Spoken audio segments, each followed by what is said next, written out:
From Kansas State University, this is Agriculture Today. Along with Eric Atkinson, I'm Jeff Wickman. As temperatures across the state continue to climb this spring, soil temperatures are also going up. In fact, K-State Research and Extension Cropping System Specialist Ignacio Ciampitti says that soil temperatures are getting close to what many corn growers think is a magical number for early planting. He talks about how the soil temperature of planting can impact corn development. Professor of Agricultural Law and Taxation out of the Washburn University School of Law, Roger McEowen, covers 3 topics today, including a case where neighbors are disputing over alleged livestock nuisance. Also today, agricultural news, and Gus Vanderhoeven has this week's Stop, Look, and Listen. It's all just ahead on Agriculture Today over the K-State Radio Network.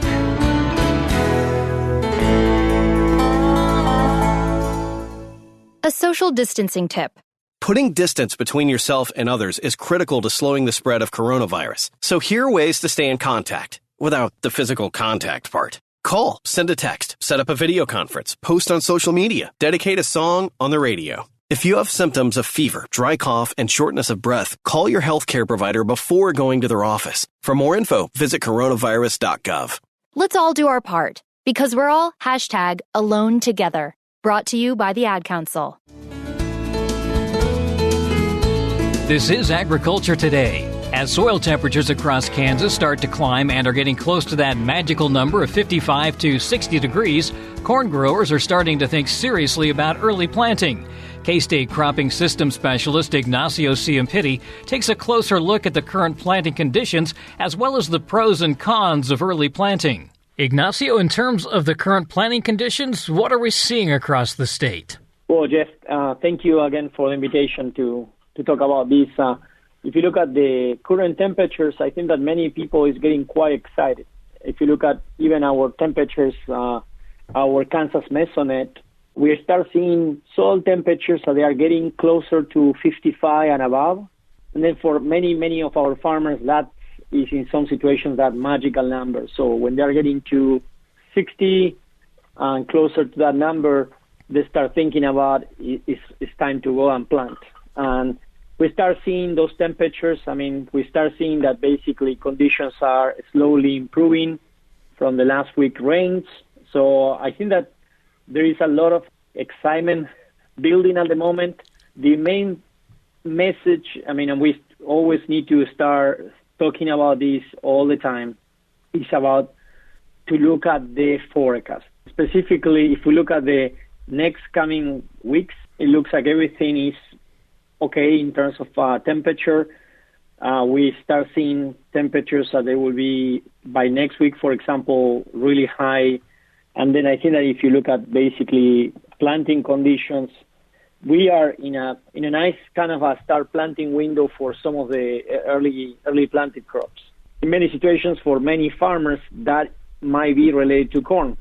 And then one of the things that we need to discuss and think about when we are planting early is think about the conditions on temperature. And soil temperature is a key factor. We usually talk about 2 or 4 inches soil temperature. If we look at the trend today, as we just briefly discussed, we are seeing that it looks like we will be in a very good place, at least for the next 10, 15 days. That is something to say that if we want to try and get something to be planted early, that's okay. The risk that we might take is specifically connected to potential issues coming from some potential cold temperatures that they might arrive after. We're still not out of potential cold pattern, but at least we are seeing that the next coming weeks, it looks like the temperatures are staying high. And I think that in many situations, that is a good sign. The second one is on the soil moisture content. The last couple of weeks with the precipitation that we have in many of the places across the state, we are seeing really good indications that some of the regions of parts of the states are improving on water content, and that is basically really helping us in terms of thinking about planting and good planting conditions.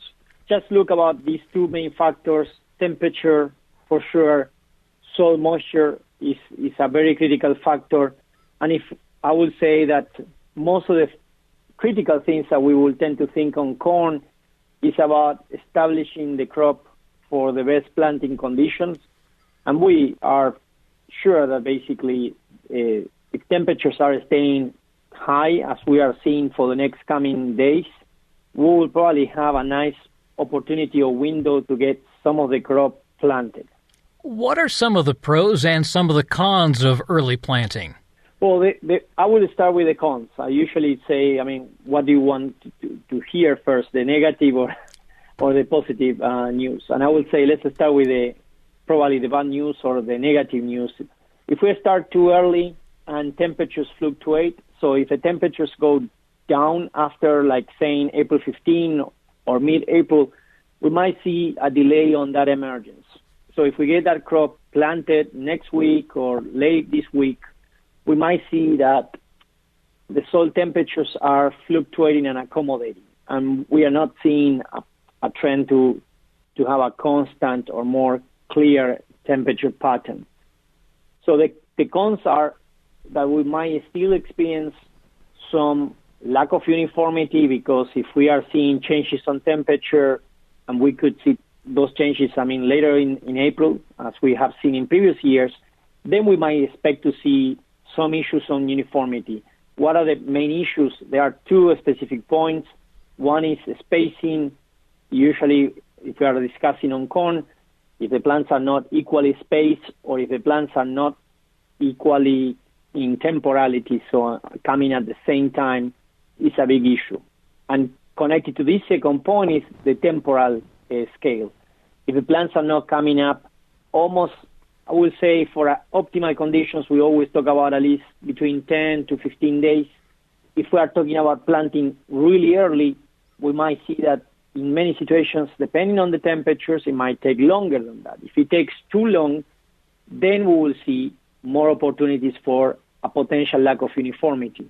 For corn, the big problem of the lack of uniformity is that if we are seeing a lack of uniformity, most likely in many situations, if the difference between the first one of the plants is 1 or 2 weeks of difference, many times these plants that they are coming late, they tend to act as plants that they never really truly develop the potential. And basically we are missing that opportunity for yield. So that's one of the critical aspects on the corn. And that's probably, I would say, uniformity, is one of the potential side of the bad news and potential problems. More when we are thinking that the seed cost for corn is extremely high, and we are seeing that the cost is high, and then by losing plants, we are losing that opportunity of increasing yield. Then the good news is that if you look at the weather and the forecast, and we are planning to work and develop this topic more in depth in the next issue of the e-update. So we are planning to talk about climate and expectations for the next coming weeks and months outlook. But if you look at the weather conditions from the forecast that we have today for the next 2 weeks, it looks quite promising. So the good news is, like, for someone thinking about planting and trying to plant something early, it looks quite promising in terms of the temperature. So I always say to any farmers that they wanted to try to plant something early, just not only go to the field and look at the temperature today, but also try to take a look to the temperatures and forecasts for the next 2 weeks, because that will define what is the success of your planting. If you are going into cold temperatures in 10 days, then most likely we will be seeing a delay on emergence. And we most likely might see lack of uniformity on that crop that is coming up. If we are seeing that temperatures are remaining high, and as we are seeing right now on the 60s or 70s, then we really have an opportunity potentially, and then our window for planting might open up to see if we can get something planted early. And I think that the farmers are looking at this, and then my only advice specifically is, like, just not only look for the conditions of today, but also just look for the forecast that we will have, or expectation that we'll have for the next coming days. You're looking for anything that might impact that soil temperature. Exactly. I mean, specifically more about the main factors are connected to residue amount, tillage system, if you are in no-till versus till, and also connected to the soil moisture in the soil. Right now, the good news is that we have some good moisture in some places, and having good moisture on the soil, it will help to mitigate that fluctuation of temperature. If you are in very dry soils, the soil temperature will fluctuate much faster. If you are in wet soils, that temperature basically retains. So once the soil is reaching to a 60 or a 65, it takes lower temperatures for that soil to go down. And then we want to always to try to work on that temperature that is really good for corn around 60 degrees. And then if we go with 60, 65 degrees, then we're getting to those temperatures that they tend to be the optimal for corn. So it looks like we're really in that pattern right now where have everything ready to go because we may be just about to the point of planting. I would say that if you look at the next 10, 15 days, I think that we will be seeing in the next coming days, and you will be seeing that. I mean, we will be seeing many farmers starting to try and to look basically at opportunities of getting things planted. And as you mentioned, you'll have more on that in one of the upcoming e-updates. Yes. We are looking at these scenarios, so we are planning to go in depth in terms of the outlook for the next weeks and the month, and then looking at the opportunities that we will have in terms of planting. As you know, the planting windows, specifically more on the corn side, it tends to be very short, and most of the times it might be effective for the rainfall pattern. So if you look at the potential opportunities of planting, many times everything depends on what is the number of days suitable to plant. And then if you look at what we are seeing on the next days, I think that we will have at least almost an entire week between this Thursday and next Thursday just with weather conditions and not much rain on the forecast, which it might be tempting for many people just to say maybe it's an opportunity to get something on the ground. That's K-State Cropping Systems Specialist Ignacio Ciampitti. To stay up to date on the latest agronomy news and research, subscribe to the weekly K-State Department of Agronomy's e-update newsletter at eupdate.agronomy.ksu.edu. This is Agriculture Today from the K-State Radio Network. What is radon? Home exposure to radon gas is the leading cause of lung cancer death in the United States for non-smokers. In Kansas, 1 in 4 homes will test at or above the EPA action level. The Surgeon General recommends all homes be tested and fixed if necessary. Visit kansasradonprogram.org for more information. Test, fix, save a life. This message brought to you by the Kansas Radon Program, the Kansas Association of Broadcasters, and this station.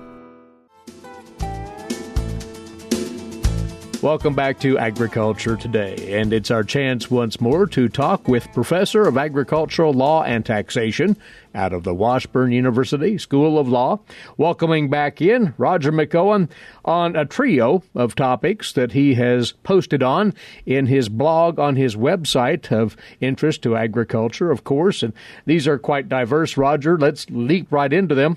The first is rather intertwined. It's another case where neighbors are disputing over alleged livestock nuisance. This revolved around a rather sizable hog operation. You might fill in the details. Yeah, that's right, Eric. And this is part of the ongoing litigation that has been occurring for a number of years in the state of North Carolina against Smithfield Foods subsidiary Murphy Brown. So Smithfield, as we know, a number of years ago was acquired by Chinese interests. That did come up in this case. One of their subsidiaries is Murphy Brown, and Murphy Brown has confinement operations by contract across the state of North Carolina where they're raising hogs. And what this case involved was a 20,000 head hog confined animal facility, so a CAFO. And there were allegations of nuisance and trespass and negligence and all types of claims, civil conspiracy and even unjust enrichment arising from the odor and the dust and the feces and the urine and the flies that were emanating from that facility and disaffecting a neighbor. And so what we had in this case was a procedural case. There's nothing that was decided on the merits, but there are a couple of very important procedural points out of this case, particularly involving the state right to farm law. And I think there's a teaching point with respect to that in this case. That really seems to be the nugget in this particular situation, how the North Carolina right to farm law reads, and the interpretation in this ruling that was, well, rather interesting. Roger, you might explain. Yeah, in recent years, we've had a number of states really tighten down their right to farm laws and say it covers all types of actions associated with agriculture. And that includes confinement agriculture. It includes any type of agricultural production activity. They've been very broad in their statutes. In fact, the Indiana statute was involved in a case over the past few years, and it pushed all the way to the U.S. Supreme Court. Now, the U.S. Supreme Court declined to hear the case, but the Indiana statute was modified such that it not only protected farming operations from nuisance lawsuits, but all types of other lawsuits that kind of look like nuisance but aren't really nuisance, such as we saw in this case: trespass, negligence, civil conspiracy, unjust enrichment, anything arising from what flows from the confinement activity.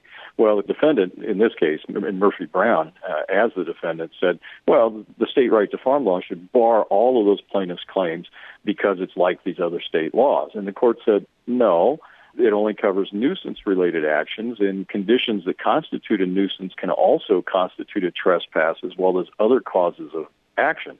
So the plaintiff's complaint was not restricted to allegations of nuisance, which the right to farm law would bar. And the court said this statute is different from other state right to farm laws that cover non-nuisance tort claims that relate to farming operations along with nuisance claims. So this one only covered nuisance-related claims, had no application to the non-nuisance claims, and the case can move forward on those other claims. The key there, though, is that trespass interpretation here within the right to farm law, as the court would see it. Does that cast a different light on right to farm law in general, Roger? Probably not in general, because all of these state statutes are unique. Now, some of them are similar to other states because the legislatures there mirrored or modeled their legislation after another state. They just took the language and grafted it into their state statute. But a lot of them have nuances, and so I don't think we can make a generalization. Each state generally is different on this point, and that was the point the court was making here. They said, look, this is not like these other states, defendant, that you're claiming that bars all of these claims arising from your conduct at this facility. So the unintentional trespass claims, the civil conspiracy, the unjust enrichment, the negligence claims, those are not barred. The nuisance claims are barred, but the others are not. So I think we have to look on a state-by-state basis.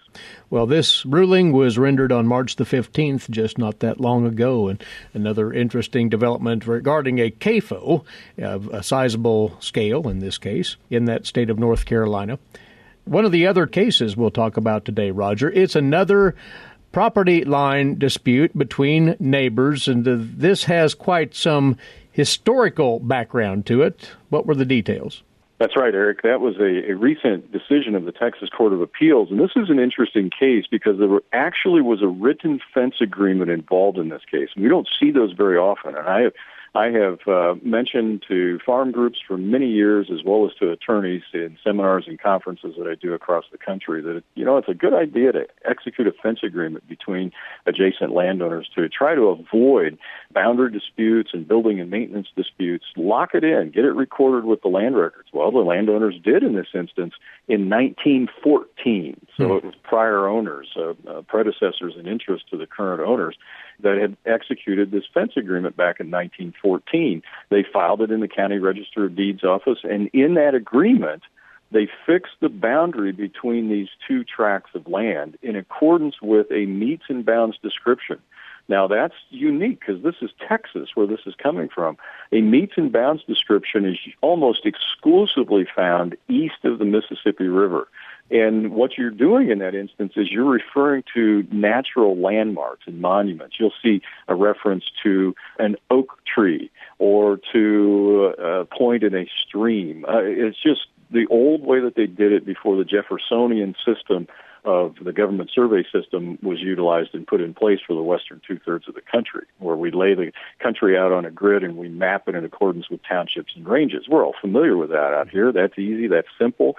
In the east, you get weird descriptions. It'll say start at a certain point described by some landmark and walk in a certain direction, degrees and minutes and seconds to get you the angle, and you go so many feet that way, and then you turn in a certain direction, you go to another landmark, and eventually you close out the loop but it's all referred to specific landmarks. Well, as you can imagine, this 1914 fence agreement, when the dispute arose in this case in 2013, about 100 years later, those landmarks couldn't be found. One of them referred to a pile of rocks. Wow. So they couldn't find the natural landmarks, and so they had to battle this out in court.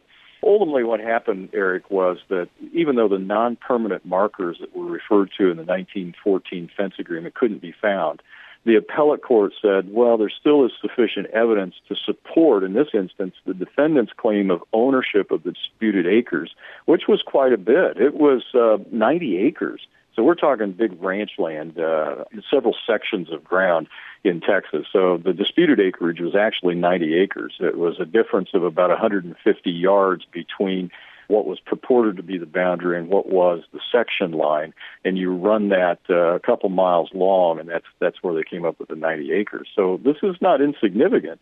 But the appellate court said there is sufficient evidence to support the defendant's claim of ownership pursuant to the 1914 fence agreement.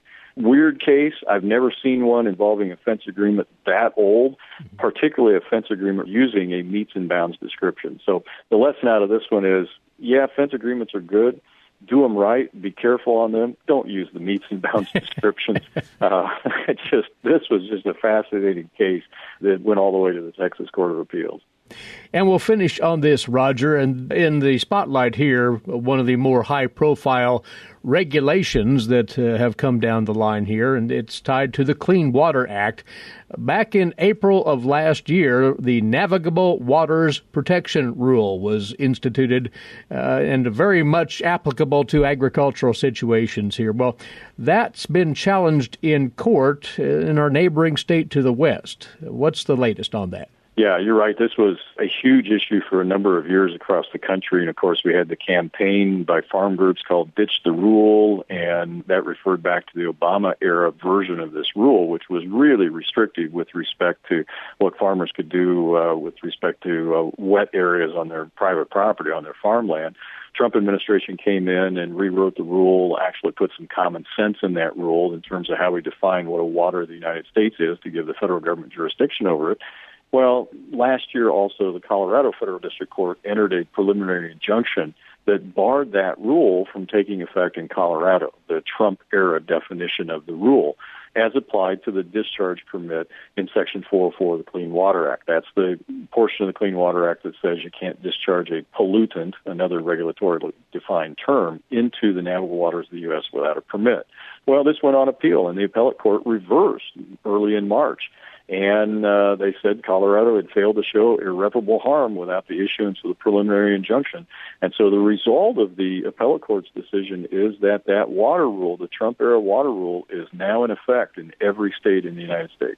So that, for the moment, is good news for agricultural interests, it would seem, Roger. That is a good way to put it. At the moment, that's correct. That's all we can say at this point in time. Right. Roger posts information on items like these and much more on his blog at washburnlaw.edu/WALTR. Stay in step with what's going on by checking that blog regularly. And Roger, thanks, as always. Thank you, Eric. He is Professor of Agricultural Law and Taxation at the Washburn University School of Law and a regular guest here on Agriculture Today, Roger McEowen. And we'll be back with more here on the K-State Radio Network. Make hand washing a healthy habit everywhere you go. Wash your hands with soap and water for at least 20 seconds, especially after going to the bathroom, before, during, and after preparing food, and before eating. If soap and water aren't available, use a hand sanitizer that has at least 60% alcohol. Life is better with clean hands. A message from the Centers for Disease Control and Prevention. Welcome back, and thanks for joining us on Agriculture Today over the K-State Radio Network. Along with Eric Atkinson, I'm Jeff Wickman. In today's agricultural news, applications are now available for the 2021 K-State Animal Science Leadership Academy being held in June both on the Kansas State University Manhattan campus as well as virtually. Sharon Briner, director of the Academy, is here to explain how this year's Leadership Academy is being conducted, as well as who would benefit from attending the Academy. Sharon, applications are underway for the 2021 K-State Alumni Science Leadership Academy. It'll be June 15th through the 18th. A little bit of background on the Academy itself. Yes, the K-State Animal Sciences Leadership Academy is a 4-day educational experience designed to enhance the leadership skills and animal science knowledge of high school students from across the country. It's hosted by the K-State Department of Animal Sciences and Industry and sponsored by the Livestock and Meat Industry Council, Inc. And the Academy's goal is to help develop young leaders within the livestock industry and prepare them for a successful future in that field. Now, is this a new program? This program isn't new. We're actually excited to be entering our 12th year with the program, and after this year, we'll have served more than 300 students. But I think what is new for this year is some of the changes that we'll need to make due to COVID. So what are some of those changes? Well, typically our students have been residential in the past, and that's our biggest difference. Is this year we'll be offering a lot of our program virtually, but we still will welcome students to campus for the final day of the program. And so we'll be working with some virtual tours and workshops, and then we'll be able to still come to K-State for our final day to work with our faculty mentors, our staff, and still give them the opportunity to build community. But we won't be staying on campus this year, and we won't be able to take a lot of those tours in person like we typically would. I know what's on everybody's mind is basically what happens with the program. What are some of the things that the participants will be doing?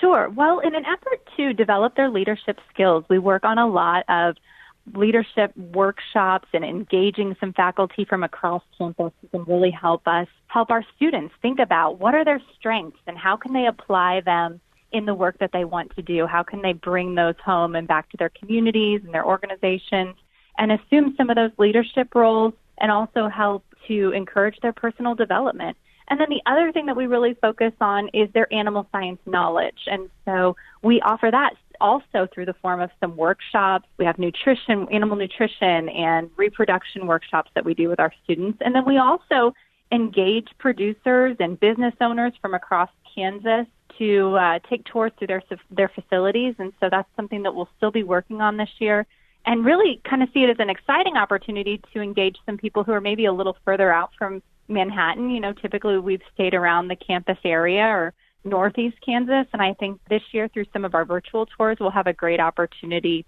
to reach out with other producers from across the state. So that's really how we focus on getting our students that education and information is through workshops and tours and engaging with them, with our faculty and staff. How many students can you take for this Leadership Academy, and how do they get involved? We limit our capacity to 20, and we find that this really helps us have a personal connection with our students and get them connected to our faculty as well on campus.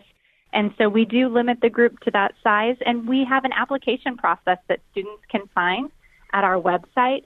The link to that is www.youthlivestock.ksu.edu. And that's a place where they can go to find that application. We ask for a reference for them as well. And so there's some things on there. It includes a resume that they can send to us so that we can review those and choose our next class. That's Sharon Briner, director of the 2021 K-State Animal Science Leadership Academy, being held June 15th through the 18th, both on the Kansas State University Manhattan campus and virtually. The Academy's goal is to develop young leaders within the livestock industry and prepare them for a successful future in this field. To learn more or to apply for the Academy, go to asi.ksu.edu, asi.ksu.edu, then click on the link under Upcoming Events. Well, there is one fact about the U.S.-China agricultural trade relationship that may surprise you. Gary Crawford reports. The U.S. relationship with China, it's complex with, depending on the subject area, cooperation, competition, or conflict. We clearly have a trading relationship that's important to U.S. agriculture. We obviously want to maintain that relationship. Agriculture Secretary Tom Vilsack telling reporters that in the area of food and agriculture, the fact is they need us. He says they don't like it that way. But at the end of the day, they can't grow enough, unlike the United States, to feed their own people. They need the import of food, and they can't necessarily import it from other sources without including the U.S. Now, here is something Vilsack says is not talked about very much. He says even with China's huge ag product purchases under Phase 1, our ag market share in China has suffered. He says before the previous administration put tariffs on many Chinese goods, we had about 25% of their market. Today, it's about 15%. So while we need to keep pushing for China to adhere to Phase 1 commitments, Vilsack says we need to do more to promote our products there so the Chinese will want to buy more even without a trade agreement. Gary Crawford for the U.S. Department of Agriculture. USDA has announced that it will begin making coronavirus food assistance program payments to cattle producers and farmers in April. The agency also is establishing a new initiative to reach a broader set of producers. Scarlett Higgins has more. USDA will implement an increase in CFAP 1 payment rates for cattle based on the number of head in inventory from April 16th to May 14th of 2020. Cattle producers with approved CFAP 1 applications automatically will receive these payments and therefore do not need to take any action. Only producers who previously applied for CFAP 1 are eligible to receive this payment. Additional assistance of $20 per acre also will be provided to producers of eligible crops identified as CFAP 2 flat rate or price trigger crops. The Farm Service Agency automatically will issue payments based on the eligible acres included on CFAP 2 applications. Producers do not need to submit a new application. For information on the additional payment rates for cattle and a list of all eligible crops, go to farmers.gov/CFAP.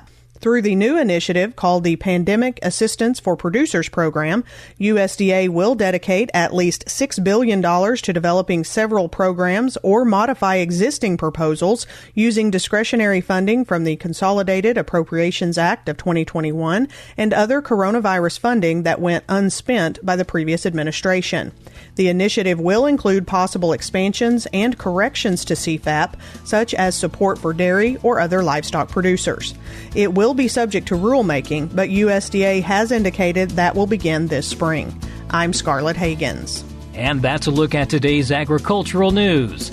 Agriculture Today is back after the break with this week's Stop, Look, and Listen. This is the K-State Radio Network. When you are in need of timely, reliable, and trusted information, K-State Research and Extension is here. Whether it's organizing people, information, or resources, they have the necessary tools. Community comes first for K-State Research and Extension. For more information and to connect with your county's extension agents, visit www.ksre.k-state.edu. This is Agriculture Today. Stop, look, and listen. So far, I've given more books away to friends than I have sold. That's Gus Vanderhoeven of Kansas State University with comment on life in rural Kansas. Last week I shared with you that I wrote and published a book. The title, Stop, Look and Listen, This is Life in Kansas. It was quite a job and it took me 45 years. Of course, the 45 years is from which we carefully selected the more than 100 vignettes which make the book. I'm very glad I did it. Over the years, listeners to this brief weekly program aired with Eric would ask, "Do you ever publish?" I always shrugged it off. I was too busy, and I know from others what a task it would be. And the other thing I know and I've learned from writing this book is writing book is not a money-making business, unless you are a James Michener who wrote bestsellers like Texas, Poland, and more, or Ken Follett, who writes a trilogy. The books of Harry Potter come to mind. They make money and deserve it.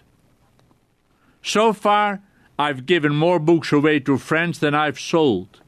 But that is fine with me, and to be honest, it is one of the joys I experience now that I've written the book and it is published, and I won't lie. I'm proud of it. I did it. But the other night, while trying to fall asleep, my mind kept turning to the thought that writing a book is like farming. I was thinking about the average farmer, not the Michener or the Follett, the huge corporate farms. The thought came to me that writing, the idea or thoughts of what to write, are like seeds. The farmer has the land. It may be good bottomland or upland. It could even be rocky, although by now he should have picked up most of the bigger stones. But he has cropland. He selects his seeds carefully, keeping in mind what suits soil and climate. In a book, the hard work of thinking, writing, and constant editing is done. The fine detail that it takes may surprise you. Just like the attention to detail is required to get the best crop. But like my book, a copy of which is laying on my desk, the farmer has his crop in the bin. There is that moment one can relax, but not for long. Soon the thoughts of marketing the crop, selling the book, becomes important, because so far much money and time has been invested, but no financial returns had been made. There was or is the land and seed purchases. I call them the idea for the book. There is the fertilizer, but then there was all the work. And it is a lot of work to farm, even with machinery, and then there is the time it all took. But we have the grain in the bin, and the book is laying on my desk, and next to my desk are boxes filled with books. You have to set a price, but the market, as far as you understand, will help dictate the price. That goes for book and crop. I pushed a pencil for the book, and as I pushed my pencil, used my calculator, I learned how small the profit margin on a book is when offered to the bookstore and you want to sell it. Or another factor, you want to make it available to the public to read and enjoy, because that is the reason you wrote it. At least, that is why I wrote it. The farmer has all his inputs. He knows and keeps track.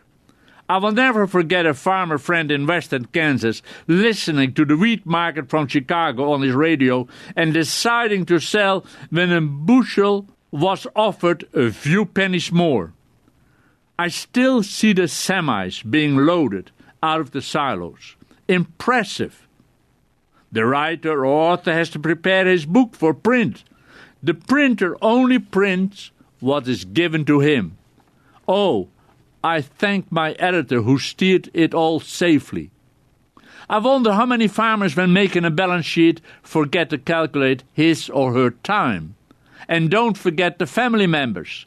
As I write this, I realize that I did forget my daughter's work.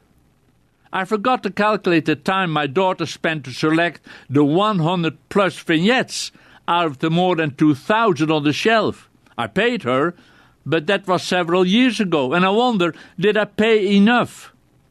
Back to the farmer. He has loaded his trucks and they are rolling. Or you call the elevator and you say, sell now.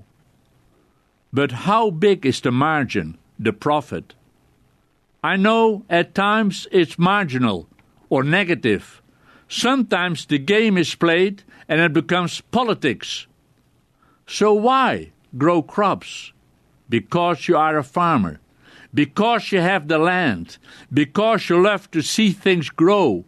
It is your farm, it is your life. So why write a book? Because friends and people say, hey, you need to write a book. You have all that material, land and machinery and seed for the farmer, the weekly vignettes. And because you don't like them just to stand there in folders, 5 feet long, row, you jump to the challenge. You write and produce a book with the help of people who know more than you do. And in the end, there is the reward of giving books away to friends and family. It's a blast. But a farmer cannot do that. It's his living, and it can be tough. Gus Vander Hoeven of Kansas State University with his weekly commentary on life in rural Kansas, featured every Wednesday here.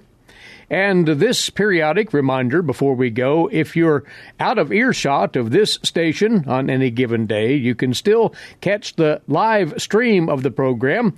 Go to this address, ksre.ksu.edu/news, and click on the Agriculture Today link to the left of that page. Then select either the PC or the Mac option for listening. That's at ksre.ksu.edu/news. Also, each day's broadcast is available via podcast at agtoday.net, agtoday.net. For Jeff Wickman, Eric Atkinson here, this has been Agriculture Today over the K-State Radio Network.